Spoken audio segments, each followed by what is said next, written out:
강남의 어느 한 도서관, 수십 명의 외국인 학생들이 놀라운 표정을 보이며 신기한 듯 주변을 두리번거리고 있습니다. 어떤 외국인 학생은 아예 바닥에 드러누워 도서관 진열함을 휴대폰 카메라로 촬영하는가 하면 같이 온 일부 학생들은 실랑이까지 하기도 하는데요. 그런데 그 순간 젊은 한국 남성이 학생들에게 다가가 그들을 당황하게 만들었습니다. 과연 이들에게 무슨 일이 있었던 걸까요? 안녕하세요. 저는 벨기에 루벤 가톨릭 대학교 의학과에 다니고 있는 레아나라고 합니다. 제가 다니고 있는 대학교는 현대 의료 분야의 교육과 다양한 연구, 임상 실습 등에 초점을 맞춰 체계적인 교육 프로그램을 진행 중인 벨기에에서 알아주는 의대 중 하나죠. 그래서 전 벨기에에서 유명한 의사가 되기 위해 다양한 방면으로 노력 중입니다. 그러던 어느 날 저희 학교 교수님께서 선진화된 의료 기술을 배울 수 있는 좋은 기회가 있다며 학생들을 모집하고 있었는데요. 그곳은 한국이었으며 인원은 15명만 참여할 수 있으니 얼른 신청하라고 하더라고요. 사실 평소 같았으면 이런 좋은 기회를 당연히 잡으려 했겠지만 저와 제 친구들은 의아했습니다. 한국이란 나라가 K-팝이나 드라마 등으로 유명한 건 알았지만 전 세계적으로 인정받는 저희 학교가 굳이 한국에까지 가서 의료기술을 배워야 한다는 게 믿기지 않았거든요. 그래서 저희는 교수님께 물어봤습니다. 도대체 한국 의료 수준이 어느 정도길래 우리가 한국까지 가서 배워야 하냐고요. 그랬더니 교수님은 단 1초의 망설임도 없이 한국 의료 수준은 세계적에서 손꼽힐 정도로 선진화되어 있는 곳이라며 직접 가서 경험해보는 것이 좋을 것 같다고 하셨습니다. 사실 전 태어나서 외국은 단 한 번도 가본 적이 없었기 때문에 공부 목적이 아니더라도 여행 삼아 가보고 싶어졌습니다. 벨기에 브뤼셀 국제공항에서 한국의 인천공항까지는 약 12시간이 걸리는 장거리 비행이었죠. 꽤나 먼 거리라 한국에 도착했을 땐 다들 지쳐 있었는데 저와 친구들은 인천공항에 도착하자마자 하나같이 모두 놀란 표정을 지었는데요. 인천공항의 수화물 벨트 쪽으로 짐을 찾으러 갔는데 규모가 엄청나게 크더라고요.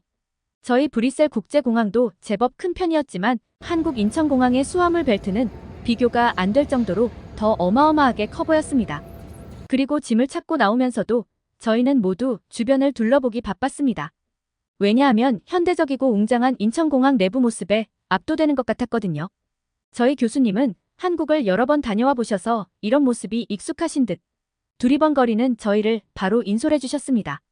저희는 교수님을 따라 공항 내에 있는 푸드 코너로 향했습니다. 그런데 갑자기 한 친구가 저것 좀 보라며 무언가를 향해 손으로 가리켰고 그곳엔 공항을 돌아다니는 로봇이 있었습니다. 로봇을 보자마자 저뿐만 아니라 친구들도 휴대폰을 꺼내 사진을 찍기 바빴죠. 그리고 교수님께 이 로봇은 왜 이곳을 돌아다니는지 무슨 일을 하는 건지 물어봤는데요.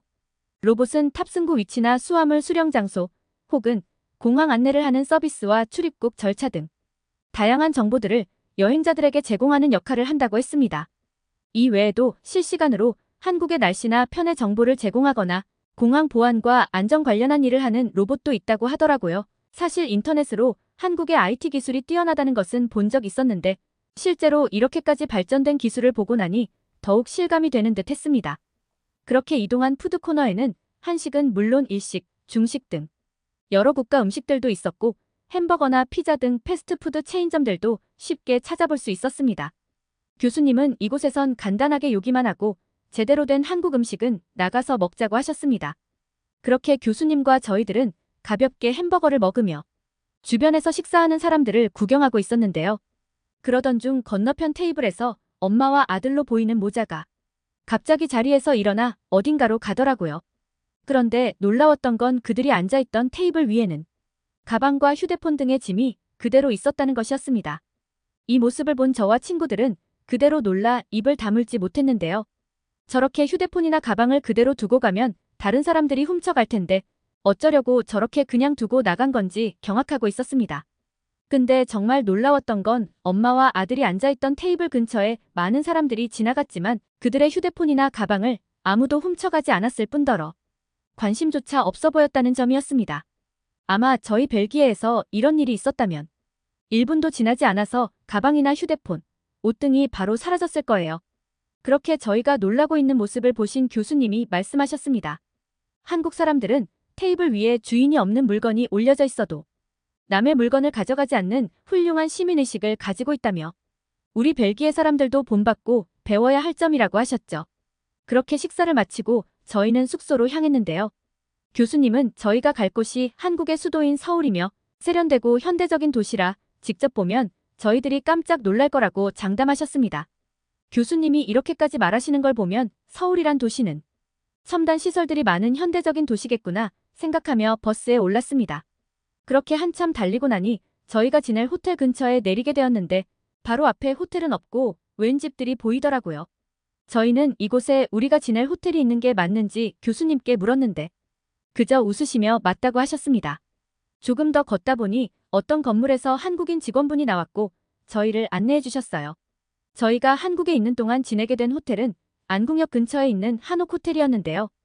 분명 교수님께서는 서울이 세련되고 현대적인 도시라고 했는데 저희가 상상했던 모습과는 너무 달라서 당황할 수밖에 없었습니다. 화려하고 큰 호텔일 거라고 생각했던 것과 달리 한옥 호텔은 단층이었고 내부는 나무로 지어진 것처럼 보이더라고요. 방 안을 둘러보니 한국의 전통 무늬가 새겨진 가구나 이불 등이 보였는데요. 더 신기했던 건 방바닥의 온기였습니다. 호텔 직원분은 한국의 전통적인 난방 시스템은 온돌이라는 것인데 바닥을 통해 열을 전달하여 방 안 전체를 따뜻하게 데워주는 방식이라고 설명해 주셨습니다. 심지어 맨발로 가만히 있는데도 발바닥이 따뜻했으며 공기도 훈훈했습니다. 저와 친구들은 그대로 방바닥에 누워 따뜻한 온기를 만끽했죠. 12시간의 장거리 비행으로 피곤하기도 했고 간단하게 먹은 식사긴 했지만 공항에서 햄버거도 먹었던 터라 노곤노곤 잠이 쏟아져 그대로 잠들어 버렸습니다. 잠에서 깼을 땐 이미 저녁이었고 교수님은 저희에게 저녁 식사를 하러 가자고 하셨습니다. 저희는 교수님께 한국에선 뭐가 가장 맛있는 음식이냐고 여쭤봤는데요. 한국의 음식은 대체로 다 맛있지만 교수님이 가장 좋아하시는 음식은 한국식 바비큐인 삼겹살이라고 하셨습니다. 숙소 근처에 음식 문화거리가 있었고 저희는 식당으로 들어가게 되었습니다. 그런데 저희는 가게 안에 들어서자마자 당황할 수밖에 없었습니다. 왜냐하면 그 식당의 테이블 가운데에는 큰 구멍이 하나씩 나 있었거든요. 대체 테이블에 구멍을 왜 뚫은 건지 이해가 되지 않았습니다. 그런데 교수님께서는 한국의 모든 고깃집들은 다 이렇게 테이블 위에서 바로 고기를 구워 먹을 수 있도록 되어 있다고 하셨어요. 보통 벨기에에서는 맥주로 조리한 소고기 스튜인 카보나드나 소고기를 두껍게 썰어 그릴에 구워 감자튀김과 함께 먹는 스테이크 프리트를 주로 먹습니다.